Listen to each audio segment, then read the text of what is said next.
تم آج بہت خوبصورت لگ رہی ہو۔ اس نے میرے کان میں سرگوشی کی۔ اس کی آواز میرے کانوں میں ایک جادو کی طرح گھلنے لگی۔ میرے جسم کے سارے رونگٹے کھڑے ہو گئے۔ اس نے مجھے ٹھنڈی دیوار سے چپکا دیا۔ میری پیٹھ ٹھنڈی ہونے لگی تھی، لیکن اس کا گرم جسم میرے سامنے تھا۔ آج رات میں مکمل طور پر اس کے سحر میں گرفتار تھی۔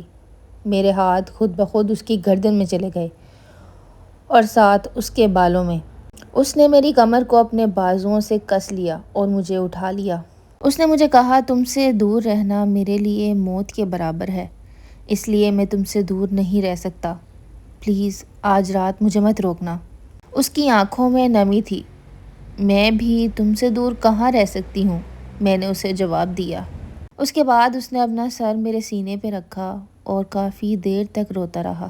میں نے اسے چپ کرانے کی بہت کوشش کی، لیکن وہ ایک ہی بات کہہ رہا تھا، زارا مجھے تم سے دور نہیں جانا۔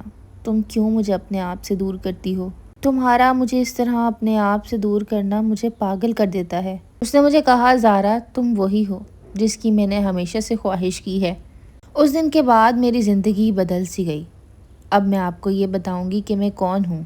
4 سال پہلے میری شادی عامر سے ہوئی تھی۔ عامر بہت اچھا شوہر تھا، ایماندار، سخی، مگر بہت زیادہ مصروف۔ وہ ایک بہت بڑی کمپنی میں مینیجر تھا۔ رات کو دیر سے گھر آنا اس کا معمول تھا۔ اس بات پر میں نے کبھی اپنے شوہر سے شکایت نہیں کی تھی، کیونکہ اسی کو تو زندگی کہتے ہیں۔ لیکن میرے اندر کچھ تھا، کچھ بجھا ہوا تھا۔ میں نہیں جانتی تھی تب۔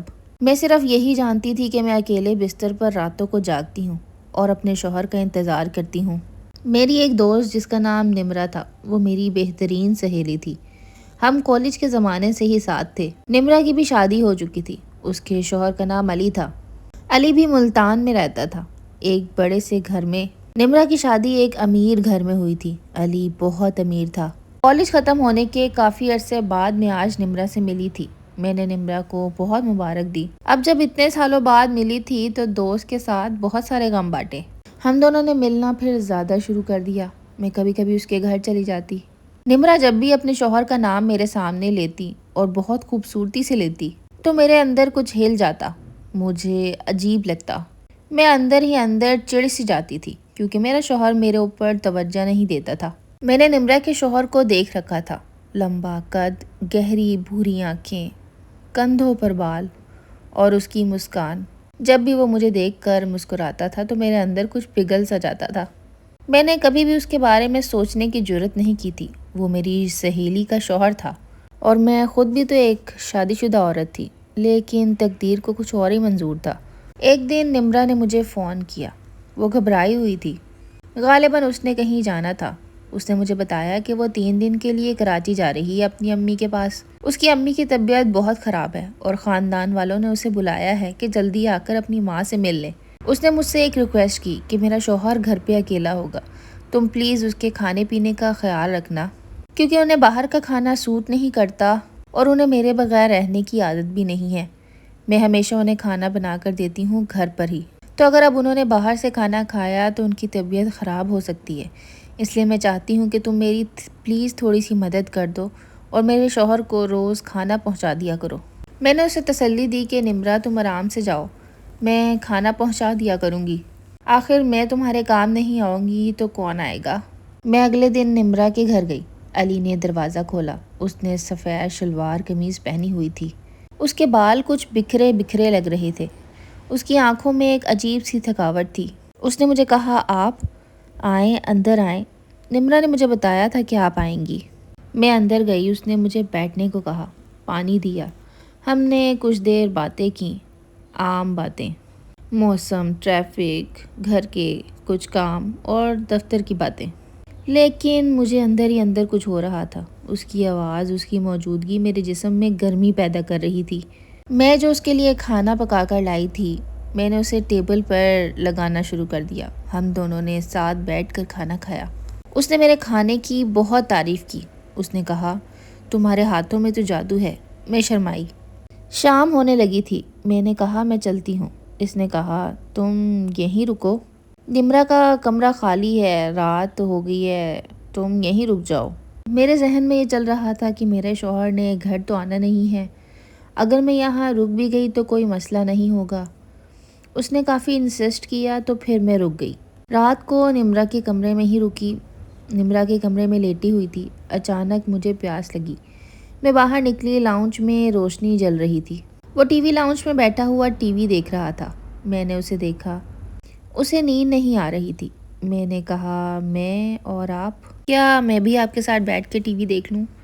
اصل میں مجھے بھی کچھ خاص نیند نہیں آ رہی۔ اس نے کہا، آئیے بیٹھیے، آخر اس سے اچھی بات اور کیا ہوگی کہ مجھے کوئی کمپنی مل جائے۔ مجھے بھی نیند نہیں آ رہی۔ اب ہم دونوں ایک ہی صوفے پہ بیٹھے ہوئے تھے۔ اس نے کہا، کون سی مووی دیکھنا چاہو گی؟ میں نے اسے کہا، آپ جو بھی لگا دیں، اچھی ہی ہوگی۔ اس کے بعد اس نے ہلکی آواز سے کہا، تم بہت خوبصورت ہو۔ میں چپ رہی۔ کچھ دیر وہ میری تعریفیں کرتا رہا۔ اس نے کہا، تم نے کھانا بھی بہت اچھا بنایا تھا اور تم خود بھی بہت خوبصورت ہو۔ کیا تمہارا شوہر تمہارا خیال نہیں رکھتا؟ تمہاری آنکھوں میں یہ اداسی کیوں ہے؟ میں کافی دیر سے نوٹ کر رہا ہوں۔ جب بھی تم نمرا سے ملنے آتی ہو تو کافی اداس ہوتی ہو۔ بتاؤ مجھے کیا بات ہے؟ میں نے تمہیں پہلے بھی کئی بار نوٹ کیا ہے۔ تمہاری آنکھوں میں وہ چمک نہیں ہے جو ایک شادی شدہ عورت کی آنکھوں میں ہوتی ہے۔ جب اس نے یہ سب کچھ کہا تو میرے دل میں ہلچل ہوئی۔ میرا دل کیا کہ میں اسے سب کچھ بتا دوں کہ میں کتنی تنہا ہوں۔ اس کے بعد اس نے میرا ہاتھ پکڑا۔ میں نے کہا، یہ سب ٹھیک نہیں ہے، آپ ایسے نہ کریں۔ علی نے مجھے کہا کہ میں کچھ بھی نہیں کر رہا، میں صرف تمہارا حال چال بانٹ رہا ہوں۔ میرے ہاتھ کانپنے لگے۔ میں نے کہا، یہ ٹھیک نہیں ہے علی۔ علی نے کہا، پہلے تم مجھے بتاؤ کہ آخر ماجرا کیا ہے، پھر میں تمہیں چھوڑ دوں گا۔ میں نے اپنی نظریں جھکاتے ہوئے علی کو سب کچھ بتا دیا کہ کس طرح میرا شوہر مجھ پر توجہ نہیں دیتا، ساری رات گھر سے غائب رہتا ہے، اور کس طرح میں راتوں کو اکیلی جاگ کر ٹائم گزارتی ہوں۔ میں نے اسے سب کچھ بتا دیا۔ اس کے بعد اس نے مجھے بہت تسلی دی۔ اس نے کہا کہ کبھی بھی تمہیں میری ضرورت ہو تو مجھے ضرور بتانا۔ دیکھو، اتنی خوبصورت لڑکی کو اس طرح تنہا نہیں رہنا چاہیے۔ مجھے تم اپنا دوست بنا سکتی ہو۔ کہیں نہ کہیں میں بھی علی کو پسند کر رہی تھی۔ مجھے وہ بہت اچھا لگ رہا تھا۔ میں نے کہا دل میں کہ نمرا کتنی لکی ہے نا کہ اس کو اتنا اچھا شوہر ملا ہے۔ لیکن میں یہ بھی جانتی تھی کہ یہ سب کچھ غلط ہے۔ اس کے بعد وہ میرے اور قریب آیا۔ اس نے مجھے پکڑا اور کہا کہ تم بالکل بھی ٹینشن نہیں لو، میں تمہارے ساتھ ہوں، تمہیں جب بھی میری ضرورت ہو مجھے بتا دینا۔ اس کے بعد میں پھوٹ پھوٹ کر رونے لگی، کیونکہ میں بہت اکیلی تھی اور کتنا ہی عرصہ گزر چکا تھا کہ مجھ سے کبھی کسی نے اس طرح حال بھی نہیں پوچھا تھا۔ اور ایک اکیلی عورت کو چاہیے ہی کیا ہوتا ہے، ہمدردی کے دو بول، اور وہ ہمدردی علی نے ہی کی تھی میرے ساتھ۔ اس کے بعد میری اور علی کی دوستی گہری ہو گئی۔ وہ 3 دن ہماری زندگی کے بہترین دن تھے۔ علی نے میرا دکھ اور تنہائی بانٹی۔ اب وہ میرے لیے ایک بہترین دوست تھا۔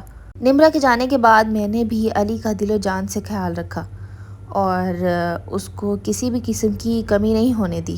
ہم ابھی بھی کبھی کبھی ملتے ہیں۔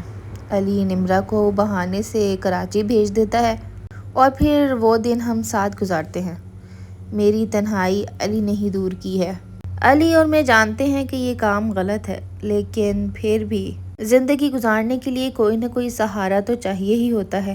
مجھے جب بھی علی کی یاد آتی ہے تو میں نمرا کے گھر پہنچ جاتی ہوں۔ علی کو دیکھ کر میں اپنی آنکھیں ٹھنڈی کر لیتی ہوں اور علی بھی مجھے دیکھ کر خوش ہو جاتا ہے۔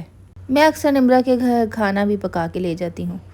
علی جب بھی میرے ہاتھ کا کھانا کھاتا ہے تو ڈھیروں تعریفیں کرتا ہے۔ یہ سلسلہ ابھی تک چل رہا ہے اور شاید اسی طرح ہی چلتا رہے گا۔ بہت زیادہ تو نہیں، مگر میں اب اپنی زندگی میں مطمئن ہوں۔ میرے چینل کو سبسکرائب ضرور کیجیے گا، اچھا سا کمنٹ کیجیے گا، فرینڈز کے ساتھ شیئر کریں اور لائک بھی کریں۔ ملوں گی ایک نئی کہانی کے ساتھ۔